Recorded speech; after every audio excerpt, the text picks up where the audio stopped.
नमस्कार. सीमाज बेस्ट किचनमध्ये तुम्हा सर्वांचं खूप खूप मनापासून स्वागत आहे. तर रक्षाबंधन जवळ येत आहे म्हटल्यानंतर मिठाई तर बनवलीच पाहिजे.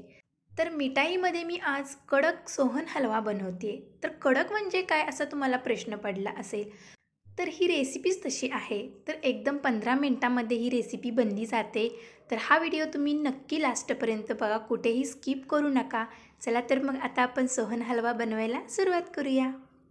तर इथे मी पहिल्यांदा ड्रायफ्रूट्स घेतले आहेत. तर यामध्ये मी मगज बीज, पिस्ता आणि खरबुजाच्या बिया आणि बदामाचे काप आणि काजूचे काप एवढे घेतलेले आहेत. आणि इथे मी वाट्या घेतलेल्या आहेत. तर तुम्ही कोणतंही इथे साचा घेऊ शकता. मी इथे वाट्या घेतलेल्या आहेत. स्टीलच्या 2 आणि एक नॉनस्टिकच्या 2 घेतलेल्या आहेत. तर आपण थोडंसं तूप लावून ग्रीस करून घेऊया. तर फक्त आपल्याला खालीच ग्रीस करायचं आहे, पूर्णपणे वाटीला करायचं नाही. तर अर्ध्या भागापर्यंतच आपल्याला ग्रीस करून घ्यायचं आहे वाट्यांना. तर पहिल्यांदा आपल्याला ही प्रोसेस करून बाजूला ठेवायचं आहे, कारण की आपल्याला शेवटी ह्या वाट्यांचं काम लागणार आहे आपल्याला. तर अशा प्रकारे जे आपण ड्रायफ्रूट्स घेतलेले होते ते ड्रायफ्रूट्स आपण या वाटीमध्ये घालूया. तर सोहन हलवा बनवायच्या आधी आपल्याला पहिल्यांदा अशी तयारी करून ठेवायची आहे, कारण की झटपट रेसिपी आहे. पटकन आपल्याला सोहन हलवा बनवून या वाटीमध्ये सेट करायचा आहे. तर इथे मी डिश घेतलेला आहे. तर डिशमध्ये आता मी मिल्क पावडर घेत आहे. तर मिल्क पावडर मी 4 टीस्पून घेतलेला आहे. तर मैदा पण आपल्याला एवढाच घालायचा आहे. तर 4 चमचे मैदा आणि 4 चमचे मिल्क पावडर असं हे प्रमाण परफेक्ट आपल्याला घ्यायचं आहे. आता हे मिक्स करून बाजूला ठेवून देऊया. तर इथे मी पॅन गरम करायला ठेवलेला आहे. तर आता मी 2 चमचे मी इथे तूप घालत आहे. तर तुम्ही लक्ष देऊन नीट बघा हा व्हिडिओ, कारण की आपल्याला तुपाची क्वांटिटी 2 चमचेच घ्यायची आहे. आणि साखर 1 कप घ्यायचा आहे. तर साखर जास्त तुम्हाला घालायची असेल तर तुम्ही घालू शकता, पण मी इथे थोडी साखर वापरलेली आहे. तर 1 छोटासा कप घेतलेली आहे साखर. तर आपल्याला या तुपामध्ये साखर मेल्ट करून घ्यायची आहे. तर गॅसची फ्लेम आपल्याला एकदम स्लो ठेवायची आहे. तर स्लो गॅसवरतीच आपल्याला ही प्रोसेस करायची आहे. साखर पूर्णपणे मेल्ट झाली पाहिजे.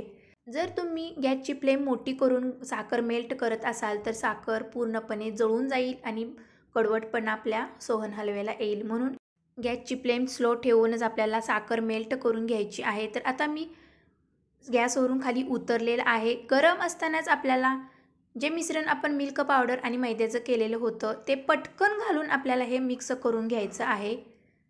तर मी थोड्या क्वांटिटीमध्ये इथे मी सोहन हलवा बनवत आहे तुम्हाला दाखवण्यासाठी. तर तुम्ही बघू शकता गॅसचा वापर इथे नंतर करायचा नाही. साखर मेल्ट झाल्यानंतर गॅसवरून खाली उतरायचं आहे पॅन आणि पटकन आपल्याला हे मिक्स करून घ्यायचं आहे. तर छान असं मिक्स झालं की स्मूथ असं हे बॅटर बनतं. तर पटकन आपल्याला यामध्ये वेलची पावडर घालायची आहे. तर स्वादानुसार तुम्ही इथे वेलची पावडर घालू शकता. जर आवडत नसेल तर तुम्ही घालू नका. तर अशा प्रकारे हे मिक्स झालेलं आहे. तर गरम असतानाच पटकन प्रोसेस करायची आहे आपल्याला. तर इथे मी 1 चमचा वेलची पावडर घातलेली आहे. नंतर आपण पटकन हे मिक्स करून वाटीमध्ये सेट करायचं आहे, नाहीतर हे मिश्रण घट्ट होऊ शकतं आणि इथेच कडक होऊ शकतं. तर हे बॅटर वाटीमध्ये नंतर घालता येणार नाही, म्हणून आपल्याला पटकन हे वाटीमध्ये घालायचं आहे मिश्रण. तर बघू शकता अशी कन्सिस्टन्सी आपल्याला हवी आहे.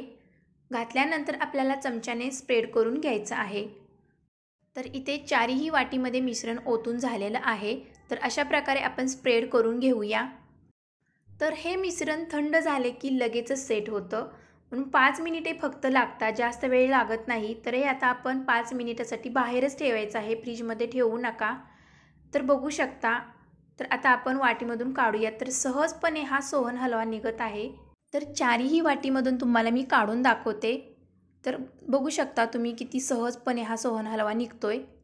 तर तुम्ही इथे वाटीऐवजी कोणतंही इथे भांडं वापरू शकता, जेणेकरून सोहन हलवा सेट होईल. तर इथे मी छोट्या छोट्या वाट्या वापरलेल्या आहेत. तुम्ही इथे स्टीलचा वापर करू शकता, नॉनस्टिकचा वापर करू शकता.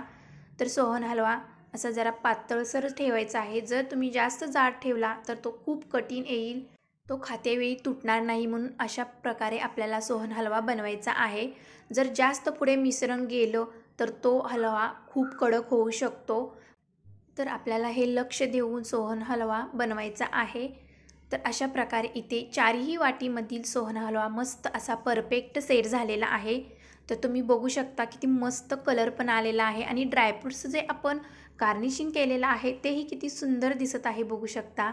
तर एकदम मस्त असा लूक आलेला आहे सोहन हलव्याला। किती सेट मस्त झालेला आहे बघू शकता, कारण की परफेक्ट प्रमाण जर तुम्ही वापरलं तर हा सोहन हलवा बिघडणार नाही। खूप छान मस्त झालेला आहे। तर अशा प्रकारे तुम्हीही नक्की ट्राय करा हा सोहन हलवा। तर हा कडक सोहन हलवा म्हटलं जातं याला। तर हा कडकच असतो, खाताना चिक्कीसारखा हा फ्लेवर लागतो। फक्त तुम्ही इथे मी महत्त्वाच्या ज्या टिप्स दिलेल्या आहेत, जेव्हा आपण हे मिश्रण गॅसवरून पॅन खाली उतरूनच आपल्याला हे मिश्रण घालायचं आहे आणि पटकन हे मिक्स करून वाटीमध्ये सेट करायचं आहे। ही महत्त्वाची टीप लक्षात घ्या।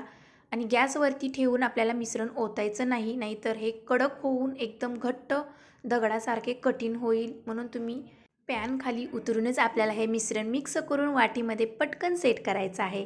तर अशा या पद्धतीने मी हा सोहन हलवा बनवलेला आहे। तर मी हा सोहन हलवा तुम्हाला तोडून दाखवते। तर मस्त असा कडक बनलेला आहे। तर कडकच हा सोहन हलवा असतो। तर या रेसिपीला कडक सोहन हलवा म्हटले जाते। तर ही रेसिपी तुम्हाला कशी वाटली? जर रेसिपी आवडल्यास लाईक, शेअर, सबस्क्राईब नक्की करा। Bye bye.